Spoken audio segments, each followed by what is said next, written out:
Lebetkin, the Rabbi from another planet. Please like, share, and subscribe, and ring that little bell. Ring the little bell so you're notified when new videos drop. And let me tell you, they're dropping all over the place. If you're on Rumble, hit the Rumble button.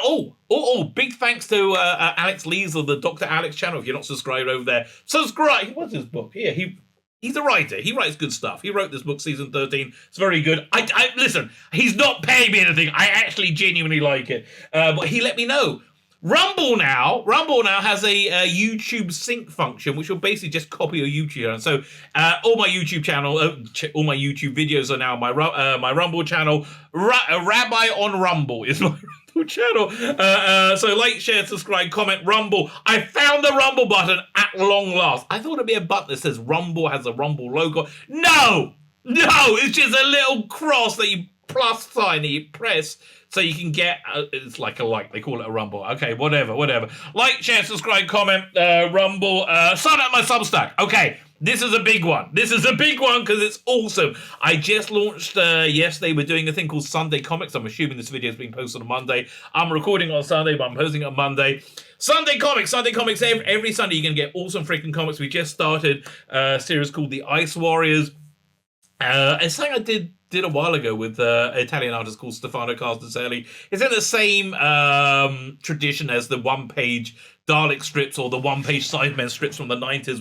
If you've never seen them, they're freaking awesome. Adrian Salmon did the art. I think Alan Bars wrote them. They are. I love those strips. I really love those strips. So you get, I give you free comics on my free Substack. There is a paid version where you can get a lot more comics. People are actually already signing up for it. You're going to get about 50 pages of awesome comics, every month for $5 a month. I tried to make it 3. They wouldn't let me. What can I tell you? So yeah, sign up to my Substack. If you're on Rumble, subscribe to me on Rumble. I don't know. Also, I'm on Getter. I'm everywhere, okay? I'm freaking everywhere. Don't worry, you'll find me somewhere. Fine. This is a Doctor Who News Walk video, and this is, I think, going to be one of the last ones for a while. We've had a lot of Doctor Who news recently, a lot. We had, I think we've had a bit of a roll since the summer. First, we had the Comic-Con fiasco, where they announced that they've hired, what's his name again? Jacob Anderson as a bit part in Doctor Who Flux, apparently. Or, no, I think he was more than a bit part. He was an actual actor in it. But I don't know why they announced him and they didn't announce the woman who played Belle. I don't know. I mean, they seem to have me equally important, or anybody, the Grand Serpent, or anybody, right? But they announced him in it, and they neglected to announce that Jodie and Christian were leaving, which they then put out 3 days later, okay? And then from that, we had Russell D. Davies coming back. Insane. Then we had Doctor Who Flux, and now we had Eve of the Daleks, which was universally panned. Actually, I genuinely do feel somewhat for the production office. They keep getting better and better and better, and they keep getting worse and worse response. What can I tell you? Even their best that they've done isn't very good, right? Okay, just not very good. But I think they're being lambasted more for the terrible performance they did in the first couple of years. Even though, again, Doctor Who Flux, unwatchably bad. I mean, try watching it back. It just gives you a headache. It's awful.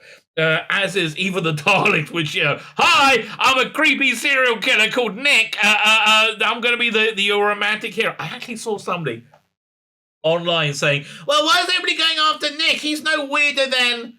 What was his? I just remembered his name and I forgot it. The guy who was engaged to Donna. Was going to be in the Runaway Bride, the groom in the Runaway Bride. Yeah, he was a villain, idiots. This guy they played as a hero. So basically, news is essentially dried up. The only thing we're really waiting for is the 7-day ratings for either the Daleks and the, I guess, 28-day ratings, but I don't see there being much more news happening until we get into the run-up of what's it called again? Legend of the Sea Devils, the next special. And I'm using the word special in the loosest terms possible.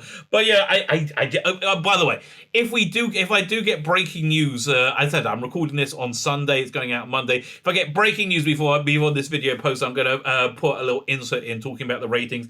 If they're breathtakingly awful. And look, they're going to be. They got a 3.21 overnight, so I think they're going to be lucky to pull out a 4.21. Like, really? I think it's more likely to get 4.1 maybe, but they're going to massage the figures and they'll get up to like 4.6 or so. Who knows? Who knows what they? But look, if they are breathtakingly awesome, there will be quite a hefty insert going into this video.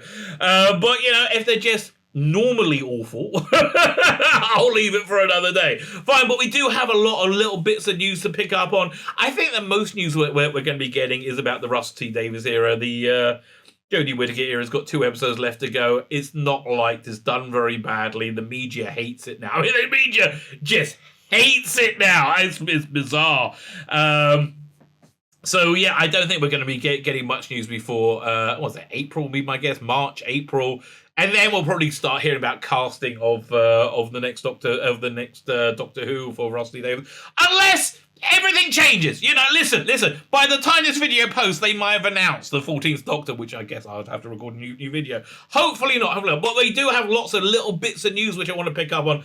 Plus, the most insane story I've ever seen of what people want from Dan and Karvinister, which it used to be a dog was a man best friend. Not anymore. They're much closer than friends. Very weird. Very weird. Okay, the only way to describe it is very weird. Fine.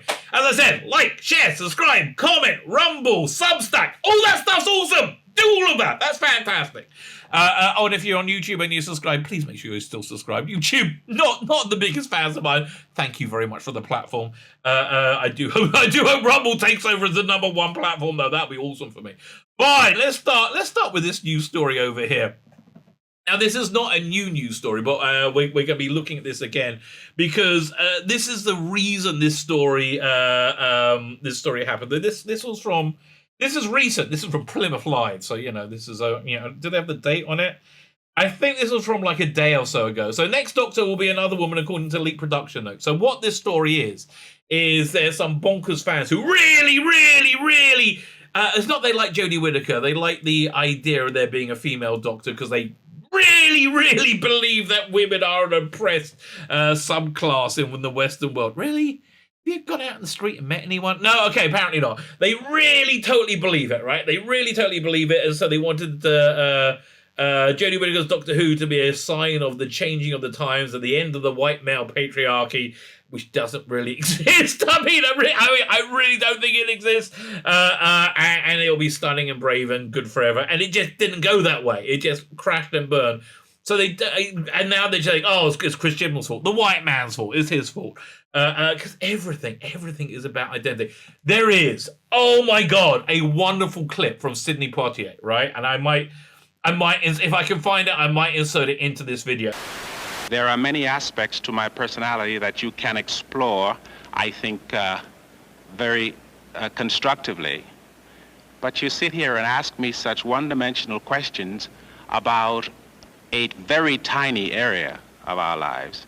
You ask me questions that fall continually within the Negro-ness of my life.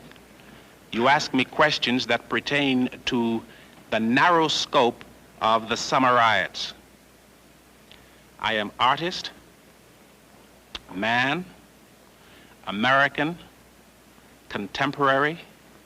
I am an awful lot of things, so I wish you would pay me the respect due and not simply ask me about those things. And you're focusing on the absolute tiniest, most irrelevant part of me. He said it with such incredible strength and beauty, right? It's just, I nearly wept when I heard the speech, right? And I just think it's something that I wish people would get in their damn stupid heads. People are not their freaking identities, and that's all they care about, right? They want it to be a female Doctor, no matter what. Basically, that's going to be the theme of this, of this video. So they put out this this fake production note, this fake leaked production notes, because And then they leaked it to the press, and then the press have been running with it. Why? To create the reality, right? They want to create the reality. They want to create the buzz that there has to be another woman. How much more could it have failed? I mean, I don't think it failed because it was a woman playing Doctor Who. I think it failed because Chris Chibnall was writing and Jodie Whittaker was playing it, and they thought being a woman was all you needed. You didn't need story, right? You didn't need, they just thought it was a platform, and it failed on it. But anyway, that's why this story is here, because it's still doing the freaking rounds, right? And they're hoping it's going to create a buzz, which will hopefully, they're hoping will get Rusty Davies to cast a woman as the next Doctor. For my money, it's an idiotic idea, because either Rusty Davies is coming in with the idea of casting a female Doctor, and if he is coming in with that idea, good luck to him. I don't think it's going to work out well.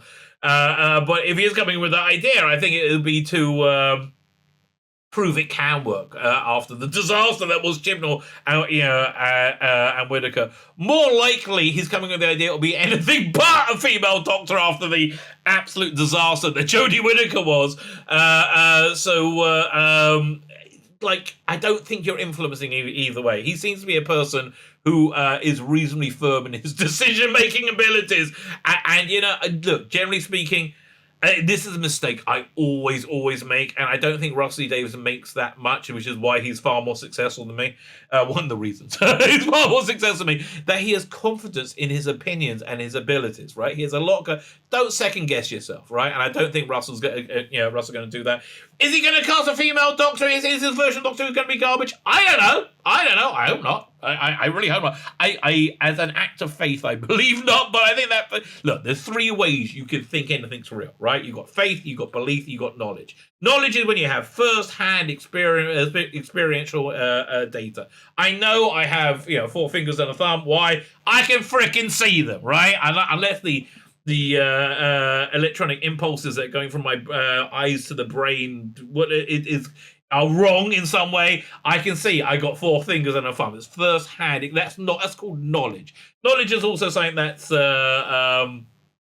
it's not as quite as good as it used to be. But I was going to say, you think that will be such a ridiculous conspiracy that they can't be true. Like, the Earth being flat, right? But then, half the world thinks one thing, the other half, the Western world believes one reality, the other half believes a diametrically opposed reality, and I think it's cut factually the reality supported by the corporate media is not true. They are lying to you, but the people who believe it, which is half the world, believe it, right? Absolutely believe it. So you got knowledge, you have faith. I think it's more a question of faith. You have knowledge, you have belief, you have faith. Faith is like when you don't have any evidence, or you have evidence to say it's not the case. That's taking a leap of faith. And belief is when you got circumstantial evidence, which is where we are with Russell T Davies's new Doctor Who. Circumstantial evidence is things look that way. In the 15th century, people believed the Earth, the sun and the moon rotated the Earth rather than the other way around, because that's what it looked like. The sun started there in the morning, went around your head every day, right? Same with the moon. Reasonably good circumstantial evidence. So I believe, and you see how shaky belief is, I believe the Rusty Davies era Doctor Who is going to be good, right? Because I have faith. That's really where it is. And look, I'm a man of faith. What can I tell you? Again, that's something else that hasn't worked out for me. Great. That's got me in a lot of trouble more than once. So fine. So let's look forward to this Russell T Davies Doctor Who and see what the latest scuttlebuzz on who he might be casting as new Doctor. Doctor Who, Jodie Whittaker replaced by silent witness star? ? Which means no. Which means we're talking out Ras. We don't know. New favourite for Time Lord. Really? I mean, I know nothing about this actor whatsoever. I like the Amari Douglas rumour, because I've seen him act. I think he's great, and I think he's got that feel. He could be a really good, interesting take on the Doctor. Maybe again, it could be crap. It could be awesome. We don't know. We will only know when we see it. But I guess we'll have a better idea the closer we get. Doctor Who's Jodie Whittaker could be replaced by a tub of lard, quite frankly. Could be replaced by a former silent witness star. It's been revealed. Okay. Who's it been revealed by? I'm all agog. I would like to know. Doctor Who fans have been waiting in anticipation for the announcement next time. Well, that is true. Finally, they got a truthful statement. This is from the Express, by the way. A truthful statement. After 3 seasons of the long-running sci-fi drama, again, they're not saying successful. They're being truthful. Jodie Whittaker decided. That's the official, right? Decided, or was she pushed?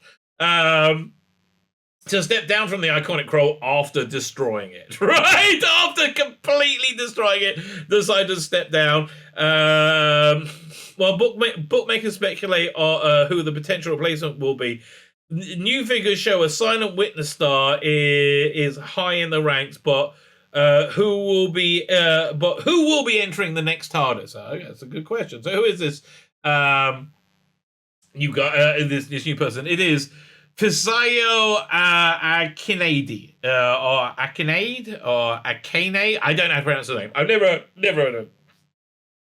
Who played Andrew Dewey in BBC's Silent the Winners, could be the next actor to take the reins with his odds at 6-1. 6-1? What? 6-1? That's not good odds. 6-1? That means he's not that. You wrote an article on the 6-1 odds. Really? Oh my gosh. Okay, no. Okay, so he's not. He's not the next Doctor. Stop. Andrew worked for Stephen, played by Max Cavanham, renting out rooms in a house on Church Street. Oh God, this is so boring. It sounds like it could be in Chris Gimmel's Doctor Who, but only made a short appearance. Okay, that's not a star then. He's a bit. Okay, the reality is crumbling as we speak. And I mean, aside from his work on stage, Akinade is also known as the role as Ziggy in Ordinary Lies and Dean Monroe in both Cucumber and Banana. Okay, there you go. That's the answer. He's been in a Russell T Davies drama. I'm assuming he's gay then. Okay, so that will be it, really. Never saw Cucumber or Tofu or Banana. I really should sit down and give him a go. The much-loved E4 drama series was created by Russell T Davies, who will be replacing Chris Chibnall as the Doctor Who showrunner. Oh, there we go. It's a picture of him. I mean, it's very hard to tell from a still, but he does. Yeah, although Amari Douglas has that real dangerous look behind her. You know who else looks great? Patrick Troughton's grandson. I think he was in the Harry Potter movie. He's got this really Chaplin-esque dangerous look about him. I wish I could remember his name. He's great. He looks great, but again, he's a white bloke. Would the BBC hire a white bloke? I don't know. Is there anything to do with the BBC? No, not really. No. In an interview with BBC, Russell said, "We've got a lad in called Fisayo Akinade in Banana and Cucumber, who's 26-year-old and never done TV before, and he's an absolute star." He says this about everybody. He speaks. This is one of the reasons I like Rusty Davis, right? If you're not new to my channel, you know something I am apoplectic about is the thing called Lashon Hara, evil talk. Speaking badly about each other, I think it absolutely destroys reality. On a spiritual level, I really think it destroys reality. And one of the reasons I freaking love Russell Davis, I mean, other than I love his work, is I've never heard him speak badly about anybody else. I mean, I just never have. I'm sure he does, okay? I'm sure he does. But if you remember, if you weren't around 2005, in 2005 when the Doctor was coming back, there was this great little mini documentary, it was a longer documentary, get on the day it came back to get people into what Doctor Who was, which was hosted by Russell T Davies, and it was going through all the Doctors. And there was some awful bits of Doctor Who was going through. He said glowing things about everything, right? Absolutely everything. And I've never seen that before. I mean, even in the Stephen Moffat years, we didn't get that feeling of, everything was great in the great in Cardiff, right? Had producers leaving, as it had these rumors of big rounds of producers going on. And even in the Russell Davies, you just didn't have that. I mean, you had Phil Collison, Russell, and Julie basically were there for the entire time. But you had the tumultuous leaving of Christopher Eccleston, which he was very, very tumultuous, and he's never coming back from what I could, which really breaks my heart. You know what? It breaks my heart on a personal level. I mean, other than I do like his Doctor Who, and I would like to see more of it. It seems to me that him and Russell were friends, and they're not now. I find that sad. Okay, I'm a big softie. What do you want out of me? I do. I genuinely find that sad. I would love them to reconcile and move forward together, right? Again, that's just me. That's what I like it. That's why I like genuinely, genuinely like. But there was none of this like bad talk about Jim, which I freaking love Russell T Davies for, right? Also, I have to tell you, for a confirmed gay atheist, he's a very, very spiritual writer as well. I mean, like I guess most people hated the David Tennant Master ending because it was too spiritual, too religiously. For me, firstly, it wasn't. It seemed like something that would have worked in the poetry years. But I just think he's got that intrinsic understanding of reality and also metaphysical reality as well as physical reality. At the top of the betting is Ladbrokes actor Lydia West has a 3-1 chance of becoming the 14th incarnation of the Doctor. I hope not. I think she's lovely, but I hope not, and I don't think so. Again, we're gonna find out sooner or later. My guess is not. BBC viewers will recognise Lydia from Years and Years and It's the Sin, which were both written by Russell T Davies. The actress is one of 3 It's the Sin stars in the race. Ollie Alexander, who has categorically come out and said, it is not me, right? It is not me. Over and over and over again. They're still there. He is a 4-1, while 5-1 odd is Amari Douglas. I'll put him higher odds, quite frankly.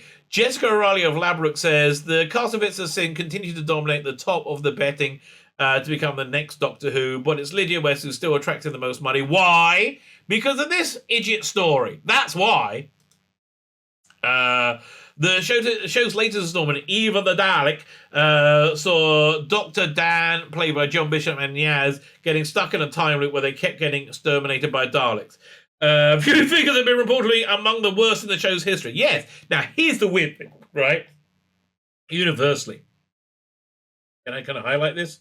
It's being reported at let me highlight. It's being reported at 3.4 million. No! 3.21. Maybe 3.4 might be the 7-day score. Well,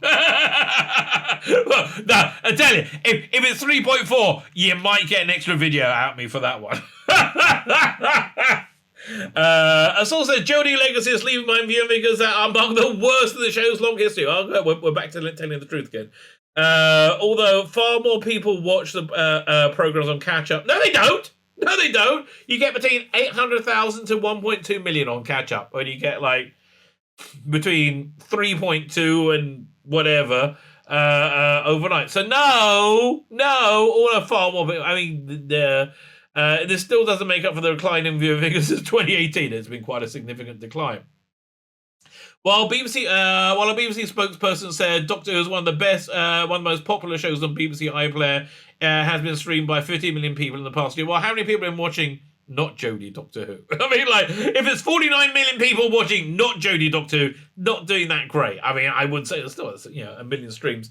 But, I hate it when they do this. They say, if we ignore the 6-7 million people we've alienated from Doctor Who, we're not doing bad. We're only slightly disappointing. Yes, I understand. If you ignore the terrible metric, it's not as bad. The broadcasting service has claimed that the show generated 7 million streams of the recent series, and now have an option. They have an option to choose where they watch. They've always had an option. Again, ever since we had videotapes, you remember that? And most people watching probably don't. We had an option of where to stream it. Fine, but as I said, listen, it's doing really bad. It's doing very, very bad, and it's still the best that they've done, which is so blows my freaking mind, right? Absolutely, blows my mind. And I think it's going to get better because we had Doctor Who magazine come out this week. Not a good issue, but there was a very big article about visual effects, and we see they talk about where we're concrete going with the Centenary Special. We'll read the article. But then we're going to go further and talk about what we got to look forward to with the Sony funded Rusty Davies Doctor Who in terms of special effects, which is very exciting, right? Very exciting. Doctor Who Centenary Special will be visual spectacular, says VFX boss. Yes, but who cares? I mean, it's good. And honestly, I thought the effects have been very good in the past season. I just don't feel they felt like Doctor Who. They felt more like a revamp of the Tomorrow People than Doctor Who. The upcoming special will see Jodie Whittaker reach the end of her stint as a titular title. Oh, thank you. Please, speedily in our days, can this happen? Well, we don't know much about the upcoming Doctor Who Centenary Special. Yes, we do. It's going to deal with the division and wrap all that up. And I think it's going to end with the Doctor having a bit of a snog with Yaz and then regenerating. Probably have Weeping Angels in as well. The visual effects editor of the show has teased the episode, revealing that it's set to be absolutely spectacular. I mean, honestly, I think the special effects and the shock moment of Jodie Whittaker turning into a weeping angel was good, right? Was good. If it wasn't completely undone in the opening minutes of the next episode, which is what we see a lot of these effects done. I think their effect shots of the Sontarans ships were fantastic. A lot of the effect shots I found very, very, very good. But honestly, I found Doctor Who effects always good. I mean, since 2005, and always bearable beforehand, because I always watch Doctor Who. Speaking of Doctor Who magazine, Emily Lawrence, who coordinates digital effects on the sci-fi series, has said that VFX teams are currently in the thick of the special, which will mark the BBC centenary. I can't give anything away, but I can tell you it's going to be an absolutely spectacular episode with lots of visual effects. I believe you. This is the Chris Chibnall method of making Doctor Who watchable, right? This is his bizarre, just throw everything at it and then nobody will see anything back. It didn't really work, though, did it? It didn't really work. I would love to know, more than I'd like to know who the next, no, not more. I'd like to know who Russell Davies is casting of the next Doctor, most, but I'd love to know what his career is going to look like 5 years from now. I would be fascinated. Yeah, I would really love to know that. Christian is set to leave the show in the upcoming special with studio and showrunner Christian was set to leave Doctor Who in the upcoming special with former showrunner Steve Dave taking over 2023. Yes, because utterly failed. The Spectacular is currently in post-production with Christian telling Doctor Who magazine in November. It's great! It's a great feeling when you finish everything in the studio, but in some ways it's actually busier from that point. Oh. Please, if you're watching this in the future, go back and read the production notes, the column that he's supposed to write for Doctor Who magazine, which he does once a year. Again, Rusty Davies and Moffat did it monthly. He does it once a year if you're lucky. And when he does it once a year, you see why, because he's so bad at it. It's so boring, right? It's all this scheduling minutiae, and it's just boring, right? Absolutely boring. It's great when you. All the stuff in post-production has been waiting for you. It's like another show on top of the show you always did. Oh, I know. It's so much hard work, isn't it? We won't actually be finished until we picture lock. He loves using technical terms, which we're currently calling the Centenary Special. Okay, fine. Who gives a crap? More interesting. I found much more interesting than that was the report of what's coming up in terms of special effects, because Doctor Who's getting a big influx of money. Doctor Who's getting a lot of Sony money, and Sony likes to make money. To verify that, have a look at Spider-Man: No Way Home compared to the entire rest of the MCU Phase 4. Right, put the entire MCU Phase 4 on one side and Spider-Man: No Way Home on the other, and see which one made more money. Exactly. So they like to make money, and they got a lot of resources now. One of the good things about the MCU is they use very, very, especially their TV stuff, they use they've invented incredible technology to be able to tell the stories in a better way. Now, the technology was invented for Mandalorian and Boba Fett, and it's again, if you've never seen it, try and find it online. It's really incredible. What it is these giant LCD screens that they use as backdrops, and they have the background in them, and it's digitally linked to the performers, so it moves with them, so it gives you a feeling of motion. This was used to incredible effect on a very bad episode of a very bad show, Loki. You had Tom Hiddleston and female Loki, whatever her name was, running as everything was falling down around them. They were basically running on a giant ball on the spot, but it looked incredible. It looked incredible with Tom Hiddleston, who completely sold it because he's an incredible actor.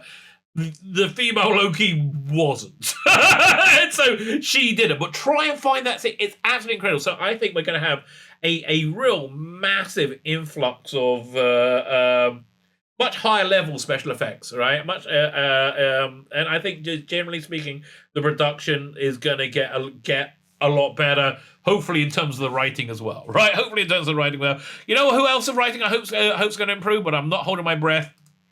Big Finish. So we had a couple of things announced from Big Finish. Big Finish, Brave New World for units. Big Finish, Brave New World for units Brigadier. Now, I'm surprisingly not excited about this at all, right? Because I love Battlefield. It was awful when it was transmitted. It's not a good story. The novelization, which is very, very quick to read, much better, right? Adds in a lot of stuff. You got this red-headed, like Malcolm McLaren-esque doctor from I think that the 11th Doctor or so, some future Doctor, well, 11th, at the time with the prologue with Merlin. I love that bit, and everything that didn't really make sense on screen came together in the book, and they repaired a lot of it for the DVD release and the Blu-ray release with new effects and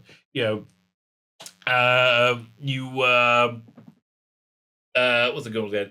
New effects and new editing. That's the word I'm looking for. But so I'm surprisingly really, really not excited and not interested by this at all. It's because Big Finish. Firstly, they got this whole, they got the "We Love Stories" is their tagline. They got a whole new thing now. I listened to it once, but it's really kind of cringy. I've just come off listening through a Blake 7 release, which was normally excellent. And it was awful. It was absolutely awful because it's filled with identity politics. It's always a problem. Again, I just listen to Sidney Poitier, please. But it's really filled with identity politics, and it wasn't very good, as a lot of Big Finish releases are now. So it's really going to be dependent on who the writers are. If they have a decent writing team, I might give this a go. But I don't know. It basically depends how well they've done between now and then. I'm listening to the Fifth Doctor 40 box set with The Secrets of Telos, and it's okay. It's not. They got the balance of having enough female characters, so there is some kind of like balance going on there, which there wasn't a lot in the TV version that they're emulating sometimes. But it's just okay. It's not great, right? And it's by Matt Fidden, who was one of their more bankable writers. So again, I'm not really sure about it. Let's see what they have to say. Brigadier is back, but probably not the one you're expecting. Well, they got a big picture of here, so I expected that one. Okay, that's the one I was expecting.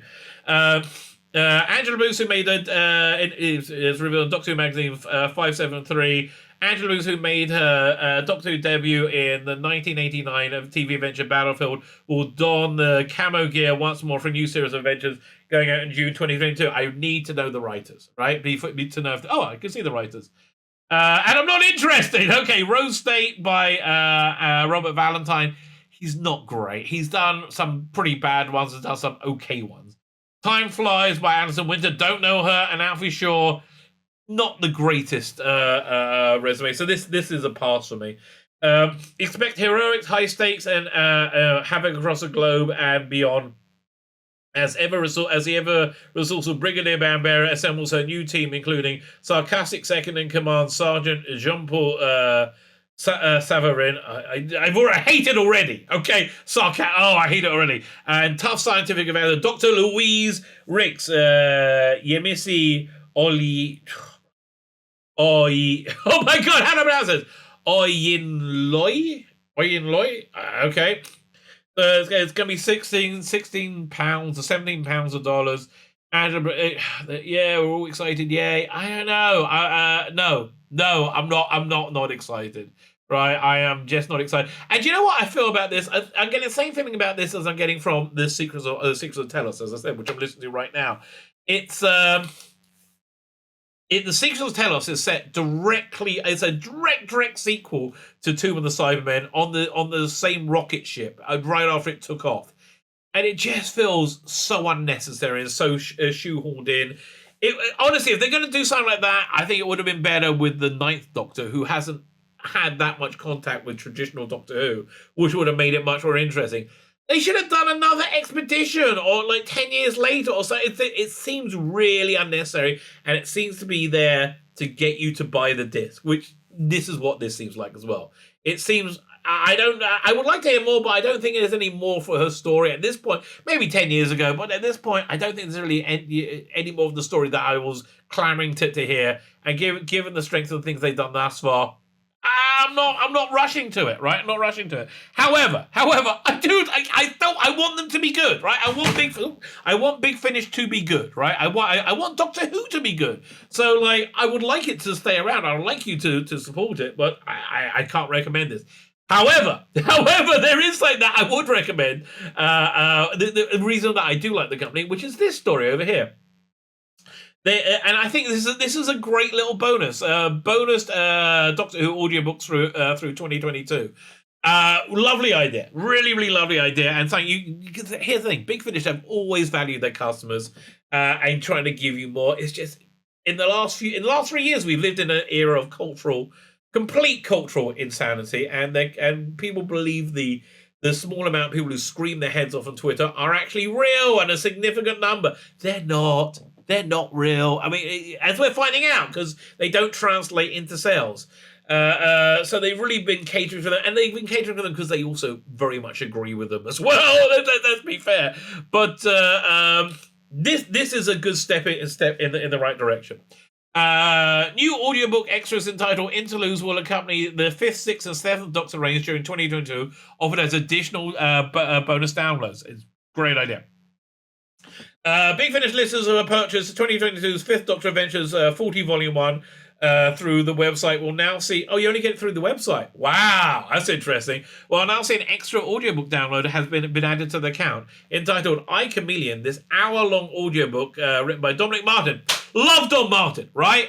Freaking love Don Martin. Go look at it.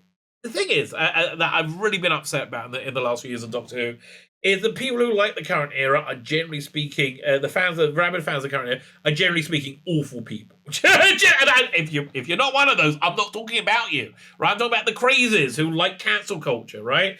Dominic Martin is not one of those people, right?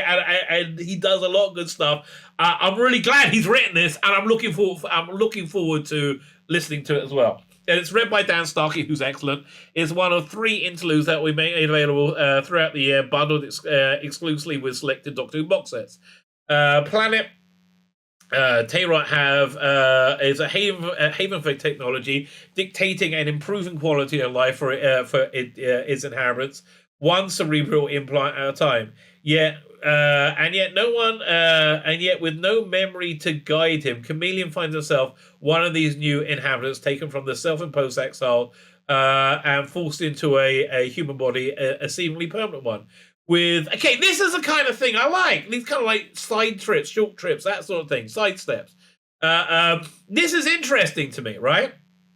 With a new conspiracy unfolding around him, Chameleon begins to quest to find answers. Why have the Doctor and Turtles become public enemy number 1? And what's the truth behind the planet's technology? And most of all, how does an android dream of electric? Should have been electric beast. Should have been electric sheep. That would have been much better. Producer Dave Brinton said, we have a new format for releases, but each of the Doctors that previously appeared in the monthly Ventures range, the 5th, 6th, and 7th, will now get interlude story a 1 hour narrated adventure with full sound effects and music that we will ease through 2022. This is a great idea, right? Absolutely great idea. I love it. Big Finish creative director Nicholas Riggs said, added, these interludes are really a rather beautifully crafted bonus stories. Do you remember in the 90s when the Virgin New Adventures were big? They used to have these preludes, right? These little preludes in Doctor Who magazine that were preludes to the story. This has the same feeling to me, right? And I'm really excited about it. And performed by great actors, expanding on the themes and narratives within each of their Doctor Who eras. It's all part of our revamped classic Doctor range and replaced bonus short trips we used to offer. The bonus short trips weren't really that good. I never got around to listening. They were too throwaway. This is meaty enough that I'm into it, right? And also, Dan Starkey is a name I know. They normally had people whose names I didn't know, which is why the short trips range really didn't take off. You need to have recognizable people reading it, otherwise people aren't that interested, I think. Right on, I said, it's an absolute dream for me to write an actual Big Finish audio story. I'm so stoked to be given the opportunity to contribute to Doctor Who mythos. I'm stoked for you, Dom, mate. I am totally stoked for you. And also puts one of my curious characters, Chameleon. By the way, one of the last good things Big Finish really did in the monthly range, they had a 3-story arc with Chameleon, with John Coltrane doing Chameleon. Love that as well. I think that was what the beginning of the end for the monthly range, or maybe towards the end of the end for me. It was always fascinating in TV stories and audio novels, so I hope we've done it justice. Dude, I'm sure you have. You get my vote, and I do hope I hope it goes down well and is well appreciated. So the sun is going down somewhat strangely as this. Okay, this is bizarre. So this is I remember let me make this a bit bigger. I remember Spitting Image once. They had whoever the new newsreader of the day was.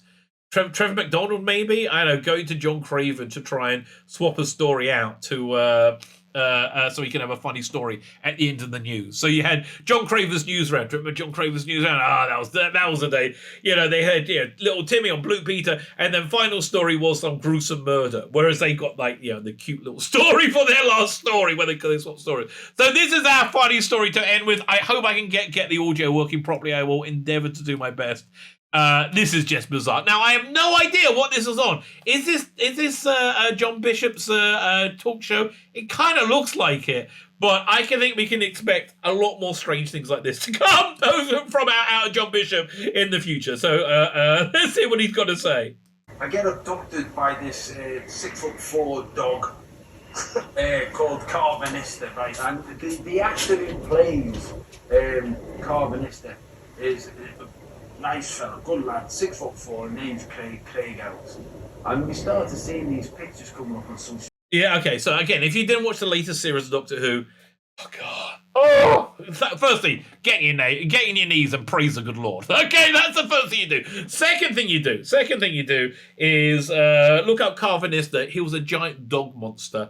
He was... Okay, just to show you how stupidly written this was, it starts off with the Doctor and Yaz being held upside down, about to be dropped into a sea of acid on a planet that's about to blow up, right? And by Karvinister. That's his place. And then he turns out to be a good guy because he's wants to go and save Dan and whatever. It doesn't freaking matter. But they do end up a bit of a double act, this dog person and Dan. So let's see. Well, you remember when I told you about the fans of the current era are a bit weird, right? A bit weird. And again, if you're not one of those, I'm not talking about you, right? But that can be a bit weird. We're going to see that right now. So this was like the first kind of incarnation. We're just mates. You know what I mean? Okay. Is that that was the guy from, what was it, Jekyll, wasn't it? Can't remember his name. They were talking about him as a doctor, as the 11th Doctor for a time. Again, I don't know whose talk show this is, but okay, nice bit of fan art. Just lads. Yeah, it then moved on to another level. Yeah, we're getting a little bit furry now, aren't we? We're getting a little bit in furry territory. I like the smile on Dan's face. Text him, maybe. I love you, mate. Yeah, I've cuddled a dog, but I've never been cuddled by a dog. Well, I have to tell you, I've been cuddled by a dog. I get cuddled by a dog post. It's a true story. Okay, whenever I come home from synagogue in the morning, the dog's waiting for me. She's so excited. Oh, she runs around the room, right? And she's not a puppy. She's like a year old. She runs around the room and she gets on the couch and literally leaps on me, puts her paws out and puts her arms around me and just snuggle. Oh, no, I'm so excited, you know. Oh my god, I'm so excited. So I've been cuddled by, and then I don't want to take her out to the garden. And she's like the best thing she can. Oh my god, I'm going to the garden. I really wish I could be that excited about things like that. But anyway, I've been cuddled by a dog, and it's quite pleasant. Then it moved on another level. Okay, now if you can't see, this is a post-coital Dan and Karvinister. Dan is very, very lovingly rubbing Karvinister's chest fur. Again, my dog likes a tummy rub. Not like this. It's like me in the dog's box. And you can see in my eyes, I'm wondering what just happened. No, you can see in your eyes that you are very content, right? You are very content that you learnt to speak the love that dare not say its name. I'll tell you what just happened, because you can see it in the next picture. Yeah, this is a bit... This is just disturbing, right? And by the way, how did Karvinister get to be the top of this? Okay, whatever. And if you're having relations with a dog, you would have thought it'd be more doggy style, wouldn't you? Especially gay relations. But okay, no. See, there's a lot of things I hadn't thought. And if you look at this thing, there's a lot of trouble they went into with this. What is this? Copyright Curiosity Rocks. Okay, I've never heard of them. But look at this. A lot of work that went into this. And okay. This here Doctor Who's a strange one. That's all I can say. This here Doctor Who is a bit of a strange one. I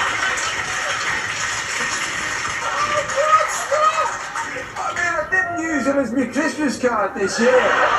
Did you say I used it as my Christmas card? Listen, mate. This is why you want the best actor. But if they're going to bring somebody in to chronicle the end of the Jodie Whittaker era, what better than a Scouse comedian? A Scouse stand-up. I think that's probably the best documentarian one could possibly hope for. My name is Tzvi Lebetkin, the Rabbi from another planet. Please like, share, and subscribe, and ring that little bell. Ring the little bell so you are notified when new videos